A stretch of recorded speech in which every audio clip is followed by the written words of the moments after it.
Let's talk about one of the most iconic cases of a genius being erased from their work. And spoiler alert, if you haven't seen the movie, the genius we're talking about in this moment was a Black woman who was working in a segregated office while calculating math that put the man on the moon. These anti-DEI people will be able to handle this conversation. Yes, I am talking about Katherine Johnson. She was a mathematician at NASA when it was still segregated, which is crazy to think about, workplaces being segregated like that. And her job literally was to calculate the numbers that would determine whether astronauts live or died. Like, let that sink in. Like, we won't share our office space with you or our bathrooms with you, but we'll let you calculate numbers that are like life and death. Like, okay. There are no colored bathrooms in this building or any building outside the West Campus, which is half a mile away.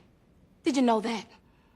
So Katherine worked in the West Area Computers Division, which was segregated from the other parts of NASA, I guess. Essentially the like sanitized NASA way of saying like, here's where we put the Black women, because the office was segregated. The bathroom was segregated. The coffee pots segregated, but the work wasn't. These women were calculating the trajectories, the reentry paths, the launch windows, all without credit, titles, or even access to the meetings where the big decisions about their math were being made. But here's when it gets real. When NASA was preparing to send astronaut John Glenn into orbit in 1962, they had computers to run the flight path calculations, but Glenn did not trust them. And he said, and I quote, "Get the girl to check the numbers." And by the girl, he meant Katherine Johnson. Let's get the girl to check the numbers.